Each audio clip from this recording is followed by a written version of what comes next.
அனைவருக்கும் அன்பான வணக்கம். இன்றைய நாள் மீண்டும் ஒரு கிரிக்கெட் சம்பந்தமான நியூஸை தான் கொண்டு வந்திருக்கேன். இந்த நியூஸை சுருக்கமான முறையிலேயே சொல்லி முடிக்கிறது.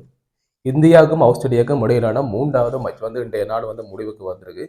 இதில் இந்திய அணி ஆறுதலாக ஒரு வெற்றி பெறணுமென்று போன முறை நான் சொல்லியிருந்தேன். ரசிகர் மேலும் அதை தான் எதிர்பார்த்திருந்தாங்க. ரெண்டாலும் அதுக்கிட்ட மாதிரி இன்றைய நாள் இந்திய அணி வெற்றி பெற்றிருக்கு. இதனுடைய ஸ்கோர் விவரங்களை நான் சுருக்கமான முறையில் சொல்லி முடிக்கிறேன். வீடியோ பார்க்குறதுக்கு முன்னாடி யாரும் என்னுடைய சேனலை சப்ஸ்கிரைப் பண்ணிடுறா, மறக்காமல் சப்ஸ்கிரைப் பண்ணிட்டு தொடர்ந்தும் என்னுடைய வீடியோவுக்கு சப்போர்ட் பண்ணுங்க. இப்போ ஸ்கோர்களை சுருக்கமான முறையில் பார்க்கலாம். இன்றைய நாள் 3வது ஒரு நாள் போட்டி சிட்னி கிரவுண்டில் 3வது ஒரு நாள் போட்டி இன்றைய நாள் நடந்திருந்தது இந்தியாவுக்கும் ஆஸ்திரேலியா அணிக்கும். இதில் நாணய சுழற்சியில் ஆஸ்திரேலியா டீம் வின் பண்ணி அவங்களே பேட்டிங் செய்கிறாங்க. ஆஸ்திரேலியா டீம் பேட்டிங் செஞ்சாலும் இந்திய அணியில பந்து வீச்சு எதிர்கொள்ள முடியாமல் 47வது ஓவரிலேயே அனைத்து விக்கெட்டுகளையும் இழந்து 236 என்ற ரன்ஸ் அடிக்கிறாங்க. இதுல பெரிதா யாரும் சோபிக்கல. ரென்சோ 56 ஓட்டங்களை பெற்றிருந்தார். இது மாத்திரமில்லாமல் மிச்சல் மார்ஸ் அணியின் தலைமை பொறுப்பேற்று இன்றைய நாளும் சராசரியாக ஒரு 41 ஓட்டங்களையும், மத்தியூ சோட் 30 ஓட்டங்களையும் பெற்றிருந்தனர். இந்திய அணியின் பந்து வீச்சை பொறுத்த வரைக்கும் இதுல முக்கியமான விடயம் என்று சொல்லி ஆகணும். இந்திய அணியின் தலைமை பயிற்சியாளர் கம்பீர் மேல ஏகப்பட்ட விமர்சனம் வந்தது. என்னண்டா இப்ப இந்த தொடரை இந்திய அணி இழந்துட்டாங்க. ரெண்டாலும் இந்த ஒரு விஷயத்த நான் சொல்றேன்.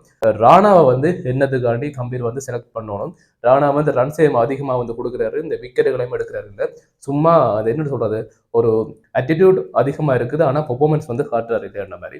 ஆனா இன்றைய நாள் ராணா தான் முக்கியமாக ஒரு 4 விக்கெட்டுகளை மிக சிறப்பான முறையில் பந்து வீசி 4 விக்கெட்டுகளை எடுத்திருந்தாரு. இது மாத்திரமல்லாமல் வசிங்டன் சுந்தர் எங்கட தமிழ் பையர் ஒரு 2 விக்கெட்டுகளையும், சிராஜ், குல்தீப் யாதவ், அக்சர் பட்டேல், பிரசித் கிருஷ்ணா இவங்க எல்லாம் தலா ஒவ்வொரு விக்கெட்டுகளை கைப்பற்றி இருந்தாங்க. இப்போ இந்திய அணிக்குரிய வெற்றி இலக்கு 237. இந்த வெற்றி இலக்கு ஏற்ற மாதிரி இந்திய அணி இப்ப களம்பு விடுறாங்க. வெறும் 39வது ஓவரில் ஒரு விக்கெட்டுகளை மாத்திரமே இழந்து இந்திய அணி இந்த ரன்ஸை சேஸ் பண்ணி அடித்து வின் பண்றாங்க. இதுல பெரிதும் எதிர்பார்க்கப்பட்ட 2 வீரர்கள், ஒன்று ரோஹித் சர்மா, அடுத்த விராட் கோலி. ரோஹித் சர்மா என்ற நாள் மிகவும் சிறப்பான முறையில் 121 ஓட்டங்களை குவித்திருந்த 125 பந்துகளை எதிர்கொண்டு இதில் 13 பவுண்டரியும் 3 சிக்ஸர்களும் உள்ளடங்கும்.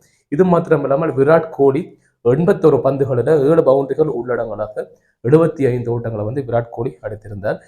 2 பேர்ட்ட பார்ட்னர்ஷிப்பையும் 150+ல 2 பேரும் பார்ட்னர்ஷிப் செஞ்சிருந்தாங்க. இதை பார்க்கும்போது மிகவும் சந்தோஷமாக இருந்தது. ஏனென்றா 33வது இன்றைய நாள் சதத்தோட 33வது சதத்தை ரோஹித் சர்மா அடித்திருந்தார். இது மாத்திரம் இல்லாமல் 75வது 50யை விராட் கோலி இன்றைய நாள் அடிச்சிருந்தார்.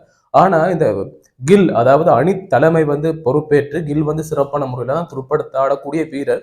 ஆனா இந்த குறிப்பிட்ட ஒரு தொடர், அந்த போன முறை நடந்த டெஸ்ட் மேட்ச்னாலும் சரி, இப்ப நடக்கிற ஒரு நாள் போட்டினாலும் சரி, கில் தொடர்ந்து சொதப்பி கொண்டு வரார். அதுக்குரிய காரணம் என்னன்னு தெரியல.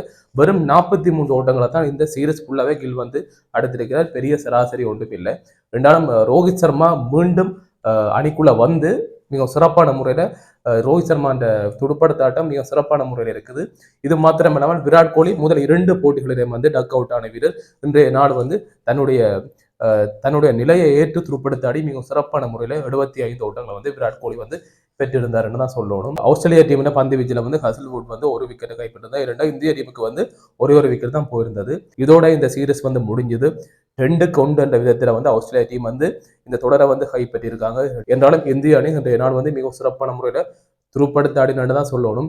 இந்த மச்சின் ஆட்டநாயகனாகவும் இந்த தொடரின் ஆட்டநாயகனாகவும் ரோஹித் சர்மா தெரிவு செய்யப்பட்டார். மிக சிறப்பான முறையில் 3 மேட்சிலையும் துடுப்படுத்தாடிய வீரர்.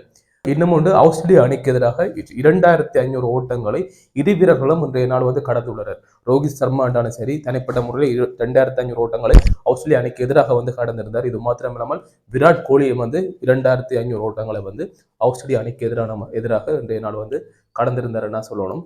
பரவாயில்ல, இந்த மேட்ச் ஒரு விக்கெட் இழந்து 236 ஓட்டங்களை இந்திய அணி சேஸ் பண்ணி அடிச்சுட்டாங்க. இது ஆறுதல் வெற்றியா இந்திய அணிக்கு இருக்குது. அதுவும் ஆஸ்திரேலியா மண்ணில் போயிட்டு தொடரை தோற்றாலும் இன்றைய நாள் இந்த வெற்றி, அதாவது இப்ப நிறைய விக்கெட் போய் இந்திய அணி இந்த வெற்றியை பெறையில 236 ஓட்டங்களை ஒரே ஒரு விக்கெட்டை இழந்துதான் பெற்றிருக்காங்க. இதால இது ரசிகர் மேற்கு ஒரு பெரிய ஆறுதலா இருக்கும்ன்றே சொல்லணும்.